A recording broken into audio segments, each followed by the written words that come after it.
জেএনভিএসটি বাংলা অনুচ্ছেদ ক্লাস।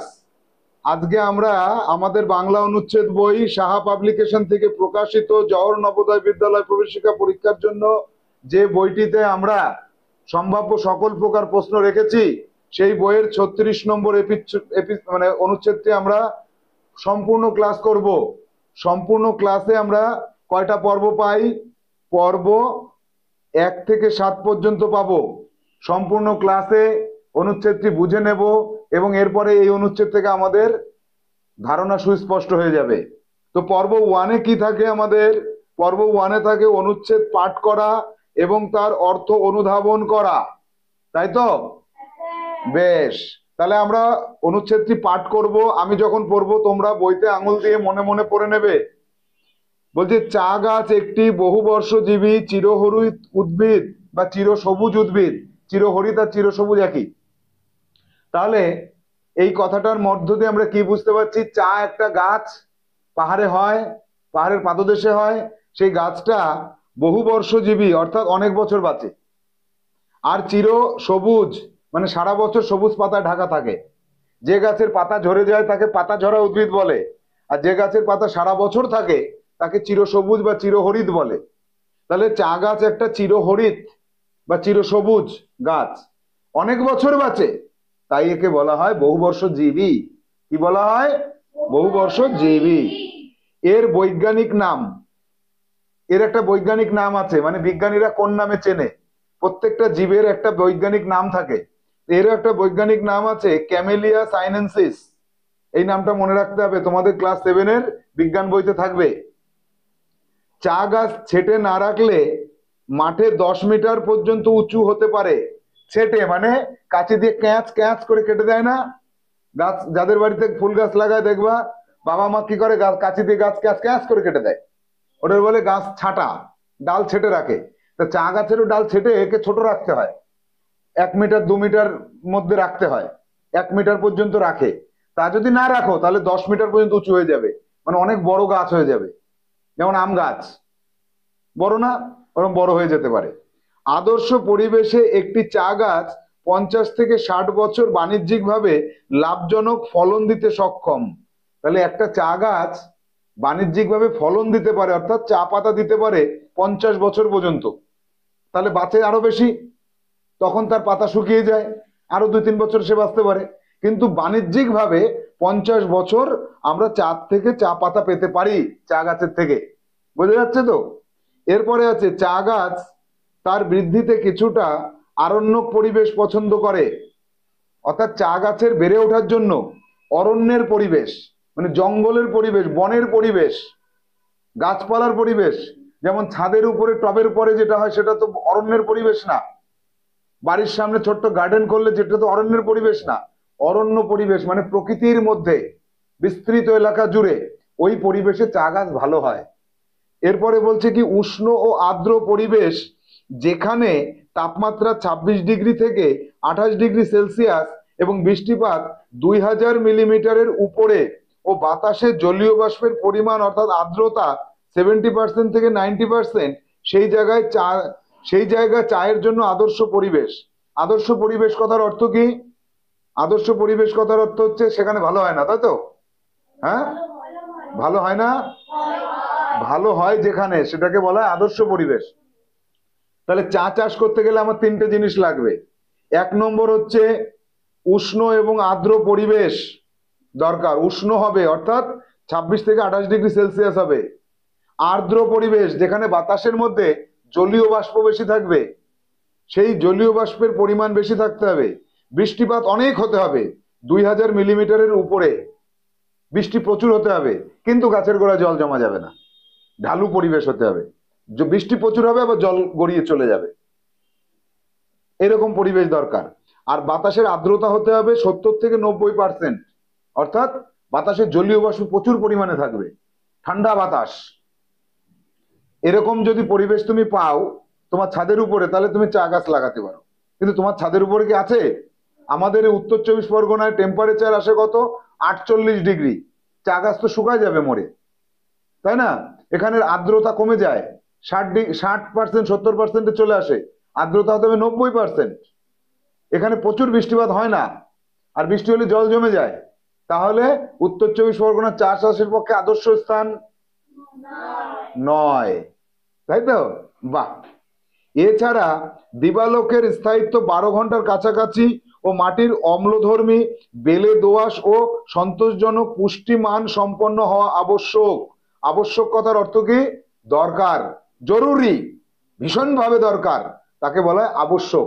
অবশ্যই অবশ্যই হতে হবে। আবশ্যক কি আবশ্যক? এখানে আবশ্যক হচ্ছে দিনের বেলায় সূর্যের আলো 12 ঘন্টা পর্যন্ত পেতে হবে। এবার সেটা পেতে গেলে কি হয়, বিরাট বড় ফাঁকা জায়গা লাগে। আমাদের বাড়ির পাশে আসে কি 12 ঘন্টা আলো পাও? সকালে 2 ঘন্টা গাছের ছায়া, দুপুরবেলা একটু আলো পাই, বিকেলবেলা গাছের ছায়া, হবে না, এসব চলিবেক না।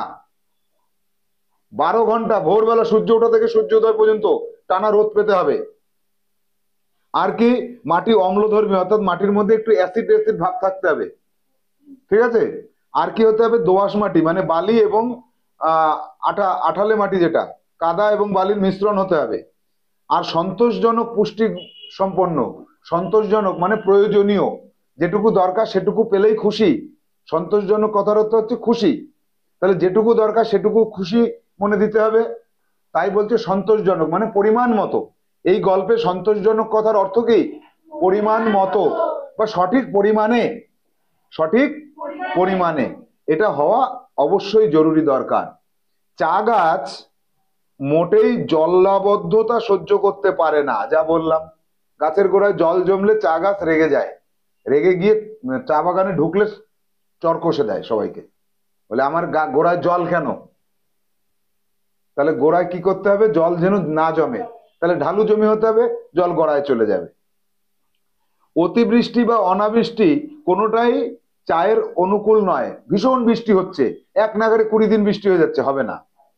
প্রচুর বৃষ্টি হবে, কিন্তু আজকে সকালে হলো আবার বিকেলে হলো, এর মাঝখানে আবার রোদ, আবার দুপুর বেলার বৃষ্টি হলো তো বিকেল বেলা রোদ, কিন্তু প্রচুর বৃষ্টি। তাহলে অতিবৃষ্টি, এক নাগারে বৃষ্টি হলে হবে না, আবার অল্প বৃষ্টি হলেও হবে না। চা বীজ গুটি বাড়ি থেকে সংগ্রহ করে বীজতলায় 20 সেমি বাই 20 সেমি ত্রিভুজ দূরত্ব পদ্ধতিতে লাগাতে হবে। চায়ের বীজ, গাছের থেকে বীজটা গুটির মধ্যে থেকে বের করতে হবে, করে সেই গুটি বাড়িতে শুকাতে হবে। সেই বাড়িটার নাম হবে গুটি বাড়ি বা গুটি বা চা গাছের গুটি। সেখান থেকে নিয়ে বীজতলা, অর্থাৎ একটা জমি, একটা বড় জমি, তার মধ্যে কত 20 সেমি বাই 20 সেমি এরকম ত্রিভুজ আকৃতির তিনটে করে বীজ এরকম পুঁতে দিতে হবে। সেখান থেকে কদিন পরে চারা গাছ জন্মাবে। সেখান থেকে বীজতলায় ছায়া প্রদান আবশ্যক। যেখানে বীজ পুঁতলে সেখানে রোদ থাকতে হবে, কিন্তু ছায়া দিতে হবে। কিরকম কথা? তুমি বললে যদি ছায়াই দিতে হয় তাহলে রোদ না উঠলেও তো হয়, তা হবে না। রোদ উঠবে, কিন্তু তার উপরে পলিথিন দিয়ে এরকম ছায়া দিয়ে রাখতে হবে, অথবা অন্য গাছ লাগিয়ে ছায়া দিতে হবে। আমি রোদে থাকবো কিন্তু ছায়ায়, রোদের মধ্যে ছাতা মাথায় দিয়ে আমরা হাঁটি না, ওই রকম। রোদ না উঠলে অন্ধকারে তোমার ভালো লাগে বাজারে ঘুরতে? ভালো লাগে না। তুমি রোদ উঠলে তবেই তো বাজারে ঘুরতে যাও, কিন্তু আবার ছাতা মাথায় দিয়ে যাও। এরকম রোদ উঠতে হবে, কিন্তু এর মাথায় ছাতা দিয়ে রাখতে হবে, ছায়া দিয়ে রাখতে হবে, তবে বীজের থেকে গাছ হবে। প্রতি বেডে 60 থেকে 75 সেমি উঁচুতে ছন বা বাঁশের চাপটা দিয়ে ছায়ার ব্যবস্থা করতে হবে। অর্থাৎ বেড কাকে বলে, একটা লম্বা এরকম মানে জমি থাকে, তার মাঝখানে একটা আল, জল চলে যাওয়ার ড্রেন, আবার একটা এরকম জমি থাকবে, আবার মাঝখানে জল যাওয়ার রাস্তা, আবার একটা জমি থাকবে। এই যে জমি প্রত্যেকটা এরকম খন্ড খন্ড জমি, একে বলা হয় বেড, বুঝেছো? এতটা জমি চওড়া থাকবে, তার পাশে আবার একটু করে নালা থাকবে, আবার তার পাশে এতটা জমি থাকবে, একে বেড বলা হয়। এক একটা বেডে কি হবে, 60 থেকে 70 সেমি উঁচুতে, 60 থেকে 70 সেমি মানে এরকম 1 মিটারের থেকে একটু কম, ওরকম উঁচু করে এরকম ছাউনি দিয়ে দিতে হবে, ছন দিয়ে। অনেকের গ্রামের মধ্যে বাড়ির চালে ছন দেওয়া থাকে, ওই ছনের ছাউনি দিতে হবে, বুঝেছো? অথবা বাঁশের চটা দিয়ে ছাউনি দিয়ে দিতে হবে, বেড়া দিয়ে। কেন? ওই বীজতলা যেন সূর্যের আলো সরাসরি না পড়ে, প্রখর রোদ যেন না হয়। এরপরে কি হবে, নার্সারির চারার বৃদ্ধি ও সজীবতার জন্য রাসায়নিক সার প্রয়োগ করা যেতে পারে। নার্সারি বলতে যেখানে বীজ থেকে গাছ তৈরি করা হয়, ছোট ছোট চারা গাছ। আমরা নার্সারি থেকে চারা কিনতে যাই না, ফুলের চারা। ওই নার্সারি, এখানে এই নার্সারিতে কি হয়, শুধু চায়ের গাছ হয়, বীজ থেকে চায়ের গাছ হয়। সেখানে কি করতে হবে, প্রয়োজনে ছোট ছোট চারার গোড়ায় একটু সার দিতে পারো তুমি। বাজার থেকে রাসায়নিক সার কিনে নিয়ে এসে আমরা ওই সার দিতে পারো, ম্যানিওর। কেন? তাহলে বীজ থেকে গাছটা বড় হবে তাড়াতাড়ি। এরপরে কি, অঙ্গ বংশ বিস্তার বা কাটিং পদ্ধতিতে উন্নত মানের ক্লোন হতে চারা তৈরি করা হয়, কাটিং পদ্ধতি। এরপরে কি হয়, কাটিং পদ্ধতিতে এইবার আমরা বুঝতে পারলাম বীজের থেকে চারা হয় না। বীজতলা বলতে যেটা বোঝাচ্ছে, যেখান থেকে ওই চা গাছের থেকে কাটিং করা হয়, সেই জায়গাটা কি হয়, একটা ডালকে ছেঁচে সেই জায়গায় মাটি দিয়ে রাসায়নিক সার দিয়ে প্লাস্টিক দিয়ে বেঁধে দেওয়া হয়, ওখান থেকে শিকড় গজালে গাছটাকে কট করে কেটে দেওয়া হয়, ক্লোন তৈরি করা হয়। ক্লোন মানে একই রকমের গাছ। এখন আরিয়ানের মতো যদি আর একটা আরিয়ানের গাছ থেকে একটু মাংস কেটে নিয়ে একটা মানুষ তৈরি করতে পারি, একেবারে ওর মতন দেখতে হয়, তাহলে কি বলবো, সেটাকে ক্লোন। তো এইরকম একই রকম গাছ তৈরি করাকে ক্লোন বলে। এবার বলছে নার্সারি সর্বদা আগাছা মুক্ত রাখতে হবে। নার্সারিতে যেখানে চারা গাছ হবে সেখানে কোনো ঘাস, আগাছা, অন্য কোনো গাছ থাকলে চলবে না, পরিষ্কার করে রাখতে হবে সবসময়। পোকামাকড় ও বিভিন্ন রোগের হাত থেকে চারাগুলোকে রক্ষা করার জন্য প্রয়োজনীয় কীটনাশক ব্যবহার করার ব্যবস্থা নিতে হবে। চারা গাছে বিভিন্ন পোকা এসে পড়ে, পোকা এসে কি করে, চায়ের পাতা তো নরম, নরম পাতা খায়, তার জন্য চা গাছের ওই পাতা যাতে না খেতে পারে বিষ দিয়ে দিতে হবে, কীটনাশক স্প্রে করে দিতে হবে পাতায়। আর পাতায় যে পোকা এসে বসবে, খাবে, আকটিস করে মরে যাবে, তাহলে আর পাতা নষ্ট হবে না। আর সেই বিষটা আমরা খাবো, চার মধ্যে দিয়ে খেয়ে আমরা টাস করে মরে যাবো। তাহলে আজকে তো চা খাওয়া বন্ধ, তাই তো? হ্যাঁ, বেশ। চায়ের উৎপাদন ও গুণগত মান বৃদ্ধি করার লক্ষ্যে বীজের উন্নয়নের দরকার। এই যে চায়ের বীজ, এখন সত্যিকারের বীজ থেকে গাছ হচ্ছে না ক্লোন করে গাছ হচ্ছে, এটা আমার জানার দরকার নেই, কনফিউশনে পড়ে গেছি। কিন্তু এই যে ক্লোন করে চারা তৈরি করা, এটারেও বীজতলা বলতে পারি, অথবা বীজের থেকে গাছ তৈরি হয় এটাকেও বলতে পারি, তবে সেটা উন্নত মানের হতে হবে। তাহলে কি হবে, চায়ের উৎপাদন বেশি হবে, মানে বেশি পরিমাণে চা বাগান থেকে পাওয়া যাবে। আর কি হবে, গুণগত মান বৃদ্ধি হবে। চা তো সব একই দামের হয় না, কোনো চা 100 টাকা শ, কোনো চা 1000 টাকা শ, কোনো চা 1500 টাকা শ, কোনো চা 500 টাকা শ, এরকম আছে 100 গ্রামের দাম। তাহলে এই যে গুণগত মান যত বাড়বে, দাম তত বাড়বে, খেতে তত টেস্ট হবে, বেশ মজা আসবে খেয়ে। তাহলে সেই গুণগত মান বৃদ্ধি করতে হবে এবং একটা বাগান থেকে বেশি পরিমাণে ফসল আনতে হবে, তাকে বলে উৎপাদন। কি বলে? উৎপাদন বৃদ্ধি আর গুণগত মান বাড়ানো।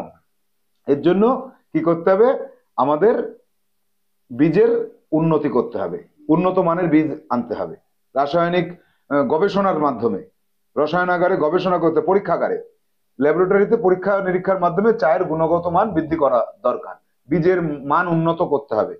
চা একটি লাভজনক বাণিজ্যিক ফসল। বাণিজ্যিক ফসল কেন? এর থেকে বাণিজ্য হয়, চা তৈরি হয় কারখানায়, সেই পাতা বাগান থেকে এসে কারখানায় তৈরি হচ্ছে, সেখান থেকে বাইরে চলে যাচ্ছে, মানুষ কিনছে, চা খাচ্ছে, তাহলে এটা হচ্ছে বাণিজ্যিক ফসল, বিদেশে রপ্তানি করা হচ্ছে। তাহলে চা রপ্তানি করে ভারত প্রতি বছর প্রচুর বৈদেশিক মুদ্রা অর্জন করে। ভারতের বাইরে চা পাঠিয়ে ভারত বাইরের দেশে টাকা ইনকাম করে। মুদ্রা মানে টাকা, তাহলে বৈদেশিক মুদ্রা মানে বিদেশের থেকে আসা মুদ্রা, ডলার, পাউন্ড, হ্যাঁ, তারপরে ইউরো, এইসব ইনকাম করে। দার্জিলিং এর চা স্বাদে ও গন্ধে জগৎ বিখ্যাত। পৃথিবীর মধ্যে যত চা আছে তার মধ্যে দার্জিলিং এর চা হচ্ছে জগৎ বিখ্যাত। 1 কেজি চার দাম 25 থেকে 30 লক্ষ টাকা মিনিমাম, আরো বেশি আছে। চা বাগানের পাশেই চা তৈরির কারখানা থাকে। আর একটা কথা শুনে রাখো, চা কারখানা কিন্তু অনেক দূরে হয় না, চা বাগানের পাশেই থাকে, কারণ পাতা তুলেই সাথে সাথে কারখানায় নিয়ে যেতে হয়, তার নাহলে তো নষ্ট হয়ে যাবে পাতা। কচি পাতা তো, চার কচি পাতা দিয়ে চা তৈরি হয়। দেখবে চা বাগানে যদি কেউ যাও, দেখবে যে নতুন যে পাতা ছাড়ছে তার মাঝখানের থেকে কচি 2-3টে পাতা ছিঁড়ে নিচ্ছে, কচি পাতা দিয়ে চা হয়। বুঝে গেল? আমাদের পর্ব নাম্বার 1 শেষ হলো। এই পর্ব নাম্বার 1-এ আমরা যেটা পড়লাম, কি পড়লাম, চা একটা ফসল, আমাদের বাণিজ্যিক ফসল, বাগিচা ফসল, সেই চায়ের উৎপাদন কেমন হয়, চা গাছ কেমন পরিবেশে জন্মায়, চায়ের সম্পর্কে, চায়ের উৎপাদন সম্পর্কে জানলাম। কি জানলাম আমরা? চায়ের উৎপাদন, চায়ের উৎপাদন ও পরিবেশ, তাই তো? এই সম্পর্কে জানলাম। গল্পটা পড়ে বোঝা গেল। যাব আমরা পরবর্তী পর্ব। পরবর্তী পর্বতে এই গল্প থেকে যেগুলো শব্দার্থ পেয়েছি, শব্দার্থগুলো মুখস্থ করতে হবে। সবাই মুখস্থ করে নেবে, পারবে সবাই? বহুবর্ষজীবী, অনেক বছর বাঁচে যা। কি হবে? অনেক বছর বাঁচে যা। চিরহরিৎ, সারা বছর, সারা বছর সবুজ থাকে যা। ছেঁটে মানে কেটে, কেটে কেটে দেওয়া। আদর্শ, আদর্শ কি? সঠিক। আদর্শ মানে সঠিক বা উপযুক্ত, উপযুক্ত। এরপরে আরণ্যক মানে অরণ্য পরিবেশ, আরণ্যক মানে অরণ্য পরিবেশ। আর্দ্র মানে ভিজে, জলীয় বাষ্প পূর্ণ বা জলীয় বাষ্প পূর্ণ। অম্লধর্মী, অ্যাসিডের, অ্যাসিড যুক্ত, অ্যাসিড যুক্ত থাকলে তাকে অম্লধর্মী বলা হয়। যাব পরবর্তী 8 দাগে। সন্তোষজনক মানে সঠিক, সঠিক বা উপযুক্ত, এই গল্প অনুযায়ী উপযুক্ত, তাই তো? আবার সন্তোষজনক মানে খুশিও হয়। আবশ্যক, আবশ্যক কথার অর্থ কি? অবশ্যই দরকার, অবশ্যই দরকার। নার্সারি, যেখানে, নার্সারি মানে কি? যেখানে চারা উৎপন্ন হয়, উৎপাদন করা হয়। রপ্তানি, বিদেশে পাঠানো। রপ্তানি মানে কি? বৈদেশিক, বিদেশের, বিদেশের জিনিসকে বৈদেশিক বলে। তাহলে এই কটাকে কি করতে হবে? মুখস্থ করতে হবে। মুখস্থ করবে HW, কিন্তু এটা পুরো একদম মুখস্থ করে ফেলবে আজীবনকালের জন্য। পারবে তো সবাই? আচ্ছা। বহুবর্ষজীবী, বহুবর্ষজীবীর বিপরীত শব্দ, অর্থাৎ আমরা এবার বিপরীত শব্দ পর্ব নাম্বার 3-তে আসলাম। পর্ব নাম্বার 3-তে বিপরীত শব্দগুলো দেখে নাও। বহুবর্ষজীবী এর বিপরীত হচ্ছে বর্ষজীবী। বর্ষজীবী মানে 1 বছর বাঁচে যা। লাভজনক, ক্ষতি, ক্ষতিজনক তো হয় না, ক্ষতি কর বা ক্ষতিকরের আবার অপকারীও হতে পারে। তাহলে ক্ষতি সম্পন্ন, ক্ষতি সম্পন্ন লিখলে ভালো হবে।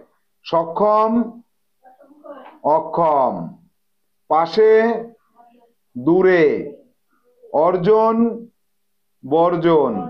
বৈদেশিক, দেশীয়।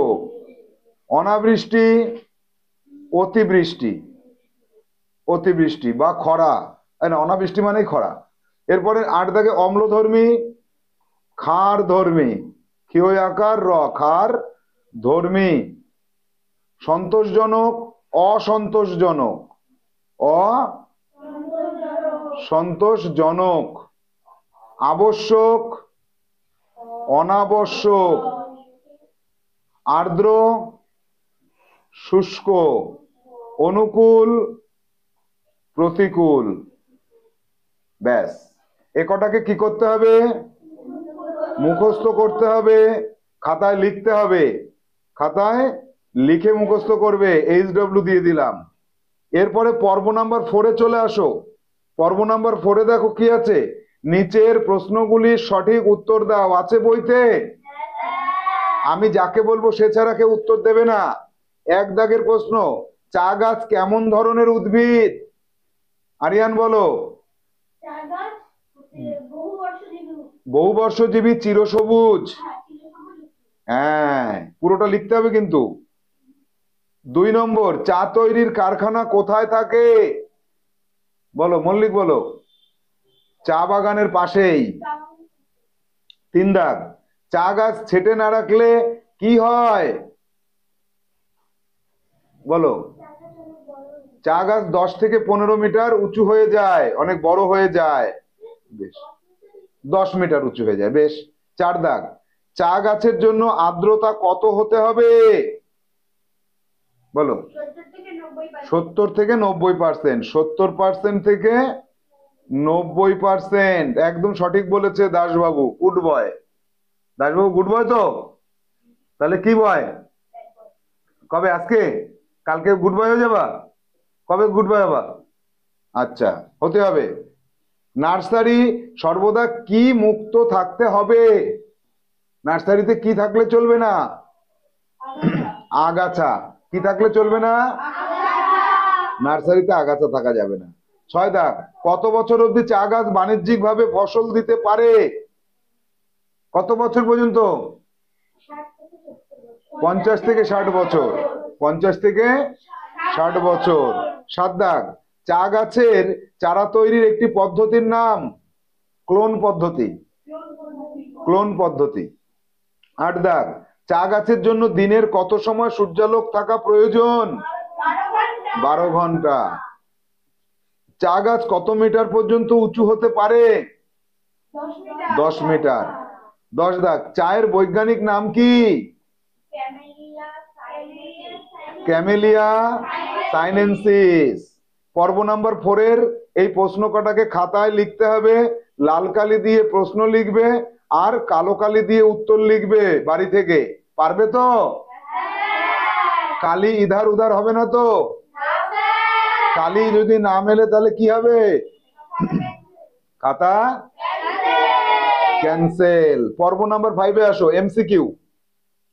এমসিকিউ। 1 দাগ, স্বাদে ও গন্ধে বিখ্যাত চা কোথায় পাওয়া যায়? বীজতলায়। বীজতলায় না। বেডে না। দার্জিলিং এ হ্যাঁ। বৈদেশিক না। তাহলে দার্জিলিং এ। 1 এর কত উত্তর হলো? সি অপশনটা সঠিক উত্তর হলো।